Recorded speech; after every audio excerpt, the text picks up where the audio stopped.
Assalamualaikum warahmatullahi wabarakatuh.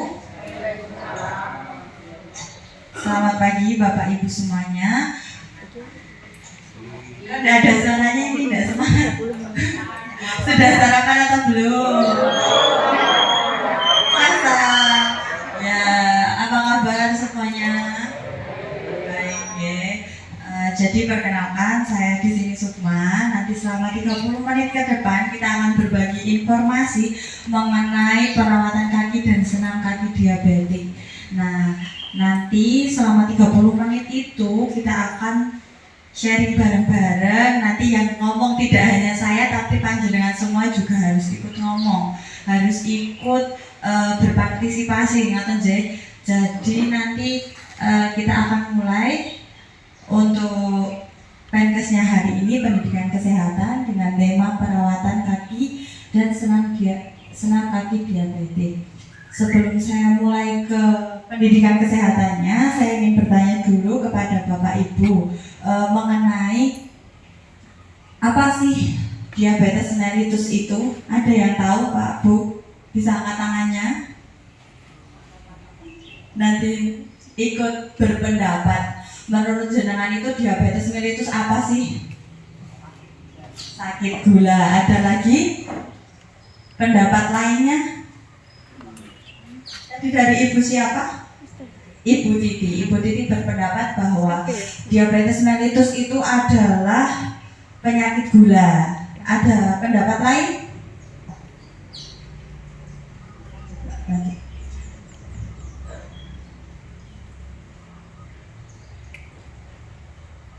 Oke, sebentar ya. Nah, jadi diabetes mellitus itu adalah kalau di masyarakat umum sering disebut dengan penyakit gula atau kencing manis. Nggih, betul apa mboten? Ya. Nah, jadi diabetes mellitus itu adalah kondisi gangguan pada metabolisme tubuh yang disebabkan oleh beragam penyebab. Jadi penyebabnya tidak hanya satu, tetapi banyak sekali penyebabnya dengan ditandai tingginya kadar gula dalam darah.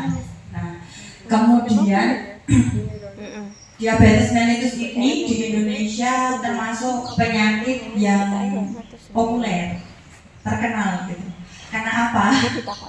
Karena banyak yang terjangkit. Bahkan di dunia diabetes mellitus ini menduduki peringkat nomor 6 penyakit dengan penderita terbanyak di dunia. Jadi diabetes mellitus ini terkenal di Bapak Ibu. Kemudian apa sih tandanya terkena penyakit atau terkena diabetes mellitus itu? Ada yang tahu? Ngantuk. Kemudian sering kencing. Terus apa lagi? Lemas, gampang lapar, sering haus. Nah, itu.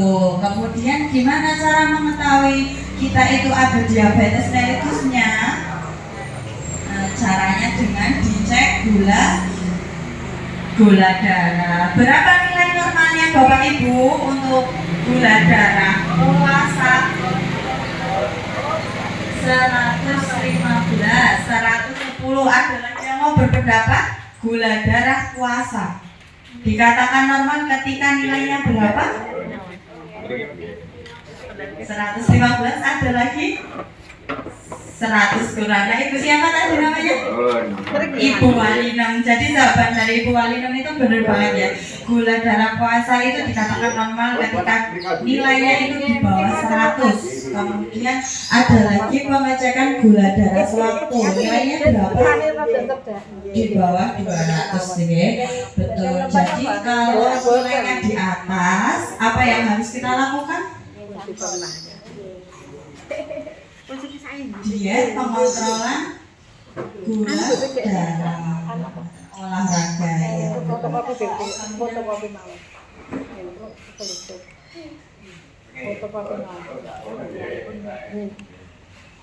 Ini ada beberapa penyebab diabetes mellitus. Jadi tadi kan pengertiannya sendiri adalah diabetes mellitus itu kondisi di mana kadar gula darah dalam tubuh itu meningkat disebabkan oleh beragam penyebab.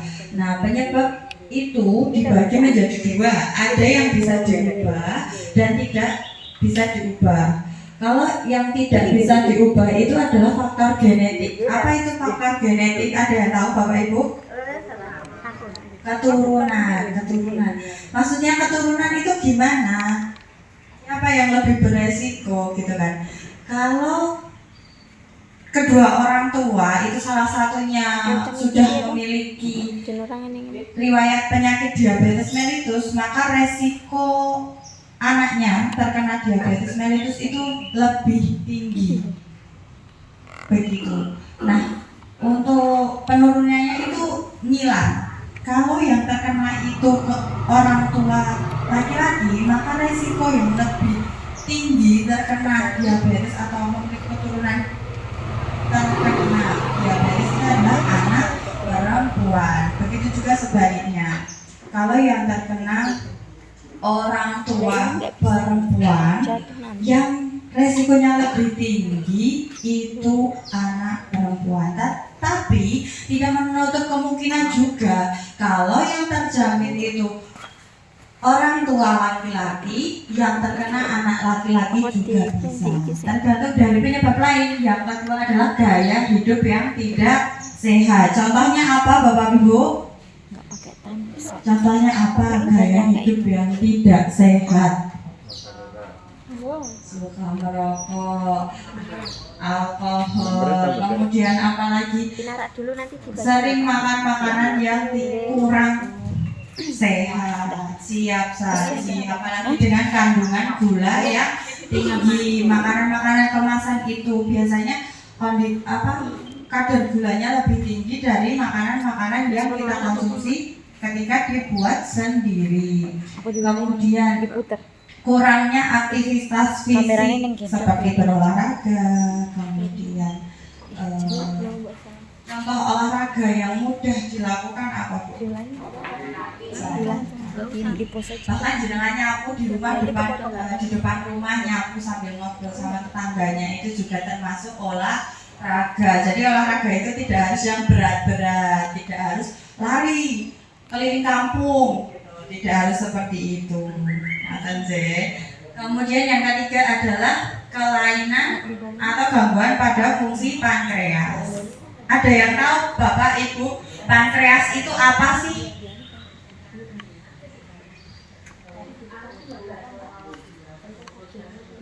Letaknya di mana pankreas ini? Di mana? Ada yang berpendapat di pinggul. Ibu siapa tadi?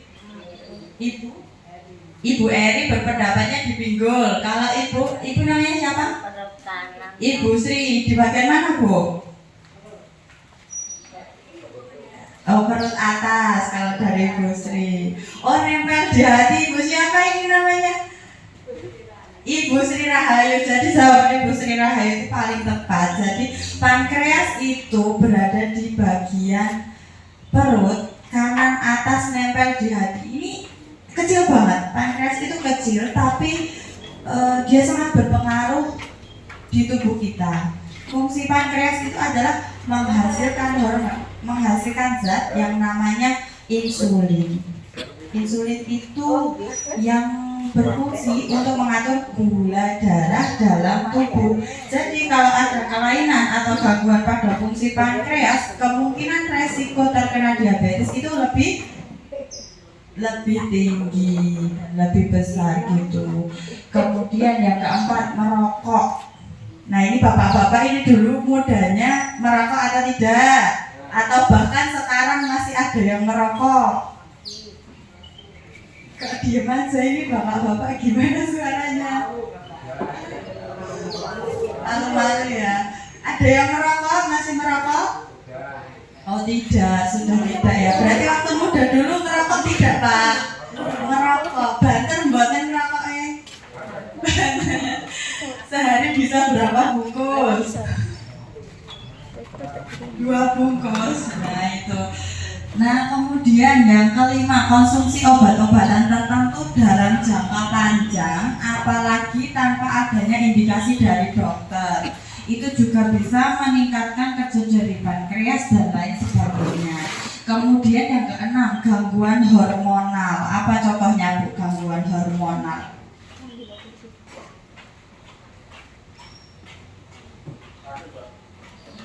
Gangguan hormonal itu kayak penyakit-penyertanya juga. Semisal ada penyakit, pernah dengar autoimun Bu? Bapak pernah dengar autoimun? Nah itu kan kondisi dimana sel-sel yang baik itu dibunuh sama sel-sel yang jahat. Jadi seperti itu. Sebenarnya penyebabnya itu ada banyak, tapi ini hanya beberapa saja gitu nggih. Ada banyak sekali.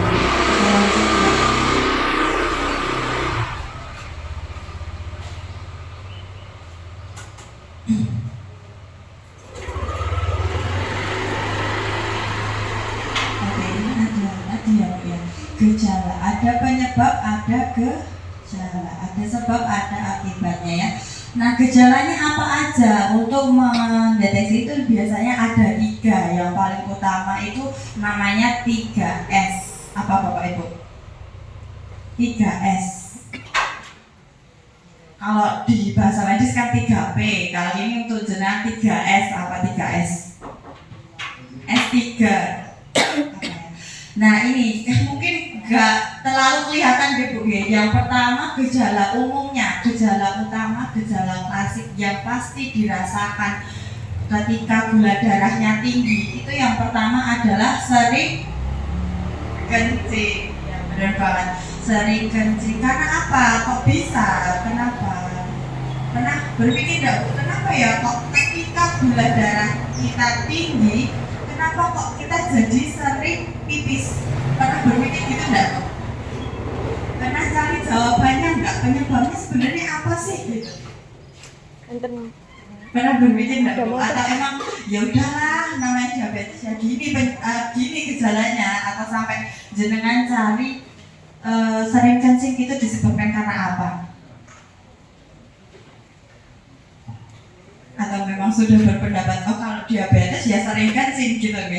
Nah jadi kondisi sering BAK atau buang air kecil pada saat kita gula darahnya tinggi itu karena tadi insulinnya itu tidak bekerja dengan baik di tubuh kita.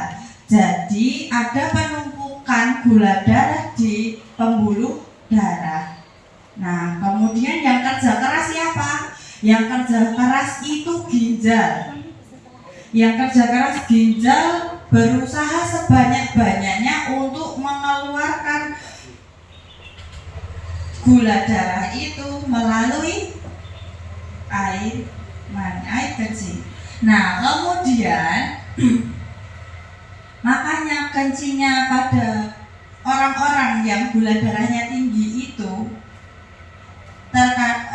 di dalamnya ada kandungan glukosa yang sebenarnya itu tidak boleh.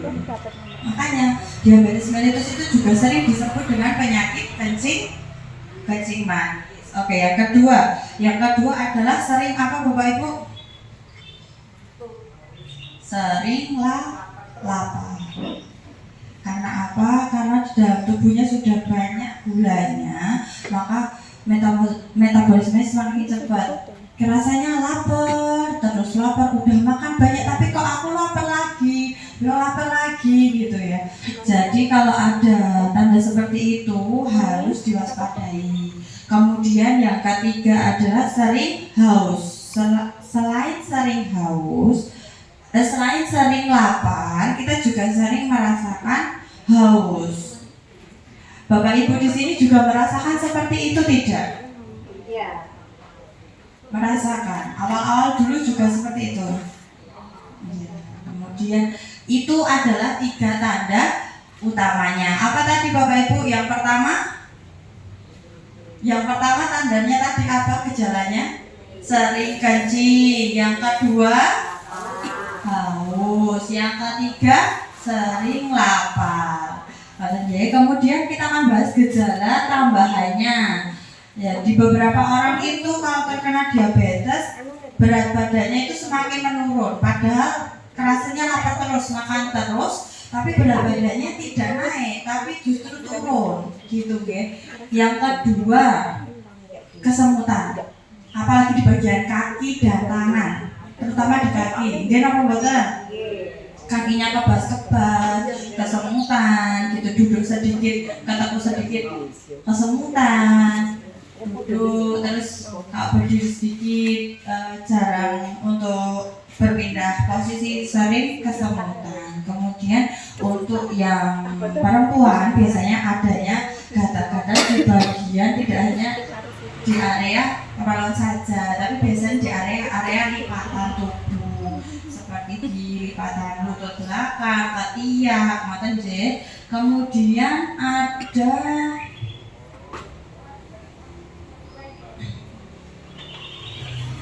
penglihatan kabur. Penglihatannya sering kabur, itu disebabkan karena gula darahnya yang tinggi. Jadi lama-kelamaan menyebabkan penglihatannya kurang nyaman seperti itu. Kemudian cepat lelah, cepat ngantuk. Benar enggak Bu? Benar enggak Pak? Ya. Oke, kemudian ada lagi ini yang paling ditakuti ketika orang dengan gula darah tinggi adalah ketika adanya luka itu susah sembuh, apalagi kalau lukanya di bagian kaki. Kenapa kok bisa seperti itu? Ada yang mau berpendapat, Bapak? Adanya penyumbatan. Namanya siapa? Penyumbatan di kaki, Bapak? Pak Marno. Apa Pak pendapatnya? Kenapa kok ketika gula darahnya tinggi itu seringkali lukanya itu di kaki? Kenapa? Gula darahnya kan ada di bawah gitu ya. Dan kita akan bahas lagi untuk yang bagian lukanya. Kemudian yang terakhir, hipotensi pada laki-laki. Tadi saya ulang lagi. Kenapa bagian yang sering terjadi luka pada orang-orang yang gula darahnya tinggi itu di kaki? Tadi Ibu berpendapatnya karena adanya pengendapan di bagian kaki. Nah, jadi penjelasannya itu karena semakin ke bawah, semakin area ke bawah itu pembuluh darah kita itu semakin mengecil. Nah, lebih jauh dari jantung, pembuluh darahnya semakin mengecil. Sedangkan darah yang isinya banyak gula di dalamnya itu akan menjadi kental. Bayangannya kalau ini ada pipa, terus setiap hari atau sering dilewati barang yang kental, itu lama-lama tersumbat, tidak lancar. Makanya sering terjadi kesemutan tadi.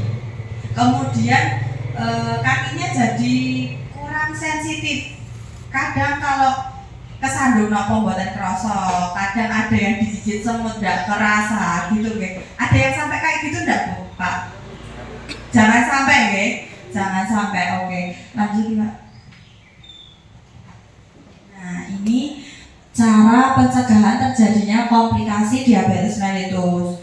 Komplikasinya itu sebenarnya banyak sekali, dimulai dari organ mata, nanti bisa penglihatannya kabur itu tadi, kemudian jantung, bahkan ke paru-paru bisa, apalagi ginjal, karena tadi kalau gula darahnya tinggi yang bekerja keras siapa?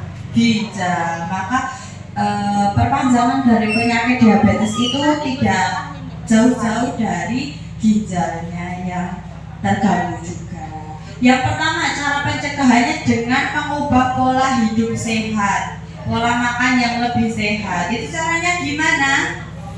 Yang paling utama adalah apa Bapak Ibu? Sayur-sayuran. Ada lagi yang paling penting buah. Ada lagi diet karbo. Ada lagi yang paling penting dalam nggak minum manis, lemes ya, nggak minum manis seharian lemes, betul. Nah, sebenarnya adalah pembatasan asupan gula. Iya, berapa sehari Bu gula itu? Berapa sendok sehari? Dua. Ada yang berpendapat lain? 1 sendok, 2 sendok, ada lagi? 3 sendok, ada lagi 4 sendok gitu ya. Jadi menurut data itu sehari konsumsi batasan gula maksimal 5 sendok. 5 sendok makan. Ya. Kalau nggak minum manis, maamnya gimana Bu? Maamnya juga nggak manis, benar-benar nggak makan gula. Nah, itu yang kurang tepat, ya. Walaupun gula darahnya tinggi, jangan langsung berpikir, waduh gula darahku tinggi, aku orang makan gula, aku nyirek gula. Tidak boleh, ya. Tidak boleh, karena tubuh kita itu juga membutuhkan gula. Kalau sehari masih aman, nggak lemes, nanti 2-3 hari jenengan lemes, nggak bertenaga, seminggunya lemes lagi, lebih lemes lagi. Karena apa? Gula itu adalah zat yang untuk energi, berfungsi untuk kekuatan. Jadi ada ya Bu ya, tidak makan gula, boleh. Jangan sampai tidak mengkonsumsi gula, karena itu juga penting untuk tubuh kita. Yang penting jangan banyak-banyak. Nah, 5 sendok itu sudah termasuk pada minuman, makanan, cemilan, dan lain-lain. Gitu. Jadi bukannya nanti aku masak, wah iki 5 sendok, masakan dikei 2 sendok, 3 sendok. Kemudian gawe teh aku pengen teh anget sore-sore apa-apa jare Mbak 5 sendok gitu ya. Nah, itu tidak jadi 5 sendok nanti Bu. 5 sendok itu per hari udah semuanya. Bukan satu makanan 5 sendok, jegleng nanti ya. Jegleng, ngoten sih. Yang penting dalam satu hari itu 5 sendok. Kalau bisa kurang maksimal banget itu 5 sendok gitu sih. Diperbanyak sayurnya, buahnya, air putihnya diperbanyak. Daripada buat teh, minum air putih dulu. Sehari air putih berapa Bu? 2 liter sama dengan berapa gelas? 8 gelas. Oke. Yang kedua adalah pengecekan gula darah rutin dan obat rutin. Di sini ada konsumsi obat rutin DM Bu? Angkat tangannya yang tinggi. Oke. Diminumnya teratur enggak atau oglangan? Kalau lupa, kalau males, siapa yang kayak gitu? Tidak boleh harus rutin. Kemudian cek gula darah secara rutin. Ada yang males-malesan? Aku sibuk habis aja. Aku sibuk masak ini gitu. Tidak boleh ya Bu ya. Tidak boleh walaupun sesibuk apapun kita harus memikirkan kesehatan kita. diabetes mellitus itu tidak bisa disembuhkan, bisanya dikontrol, ngoten nggih. Makanya harus ada kesadaran dalam diri kita untuk berpikir, oh saya ada riwayatnya tinggi, maka dari itu saya harus mengontrol mulai dari makanan, pola hidup dan lain sebagainya. Yang ketiga adalah melakukan aktivitas fisik. Ini yang akan kita bahas nanti ya. Melakukan aktivitas fisik. Apa itu aktivitas fisik? Biasanya sekarang kalau bapak-bapak itu saya lihat di jalan banyak yang bersepeda kalau pagi hari dan sore hari. Di sini bapak-bapak suka bersepeda enggak? Ibunya suka sepedaan. Sepedaan yang digoes bukan yang digas.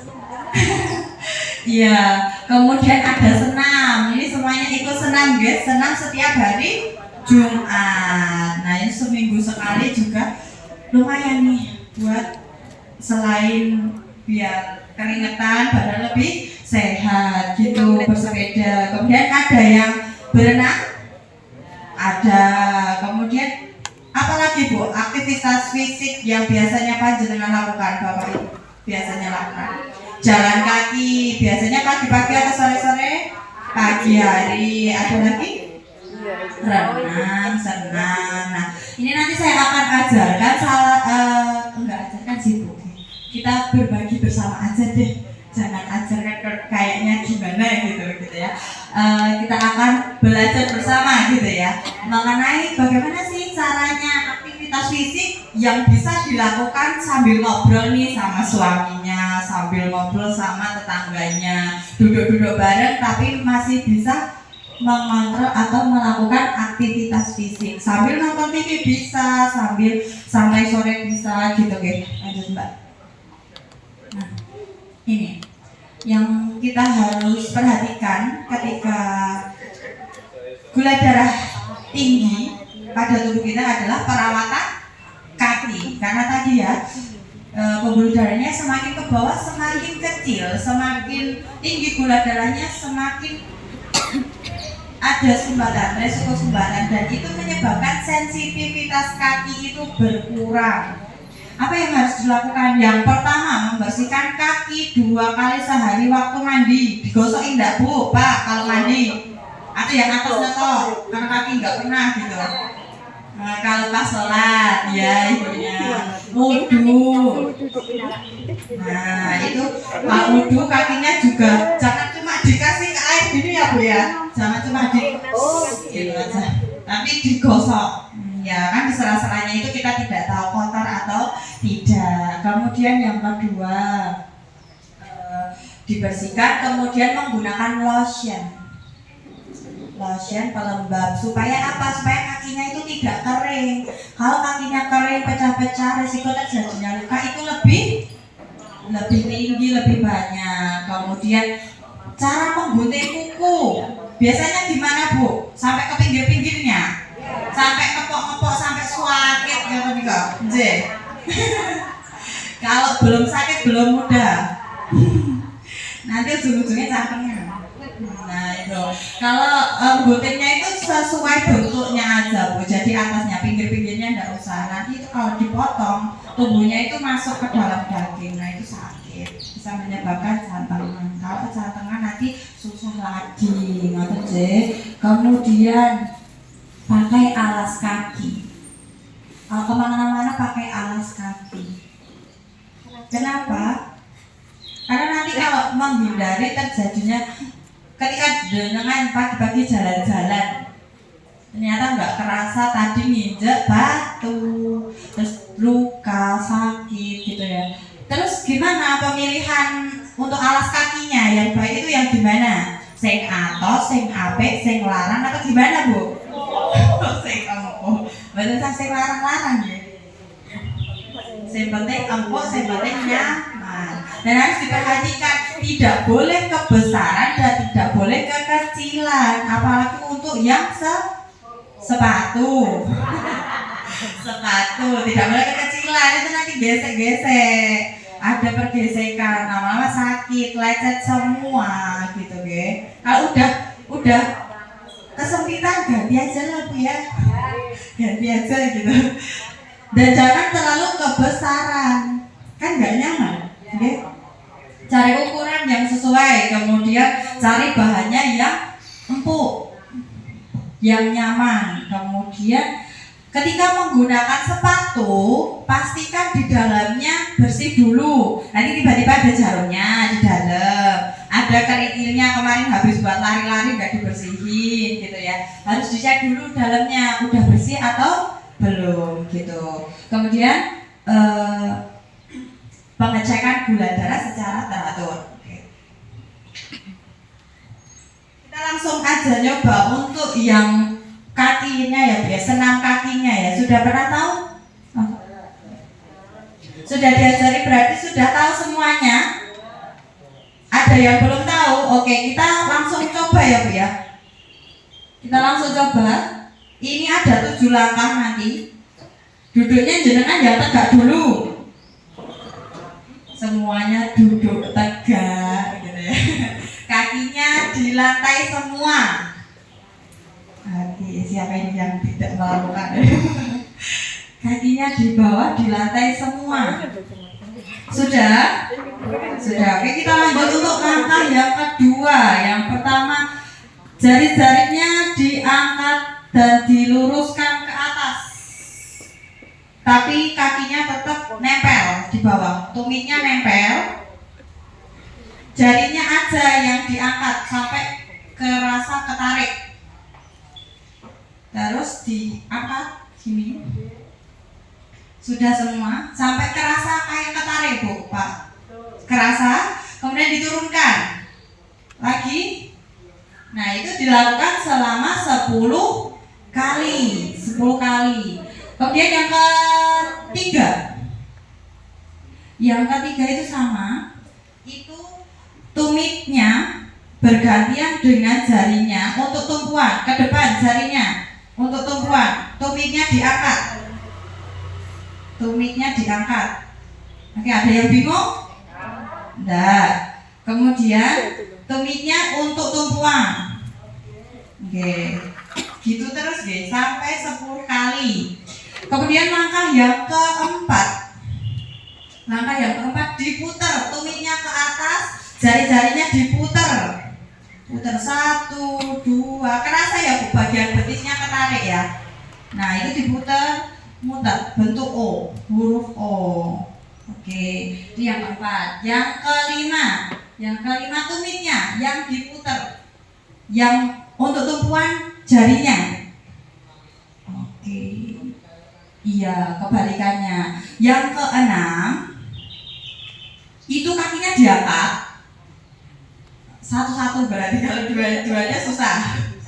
Ya, satu-satu. Yang kanan dulu itu diangkat kemudian membentuk huruf O. Iya, tapi diluruskan. Lurus sampai bagian kakinya ada yang kerasa ketarik.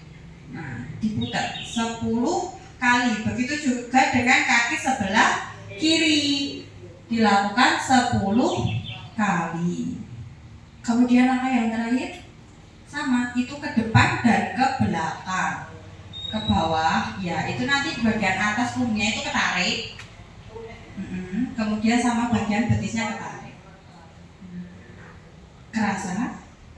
Iya.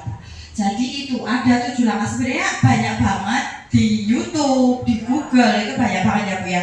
Nah itu ini adalah sebagian aja, ada 7 langkah aja. Sebenarnya pakai kertas koran itu dilipet-lipet, di sobek-sobek gitu-gitu ada.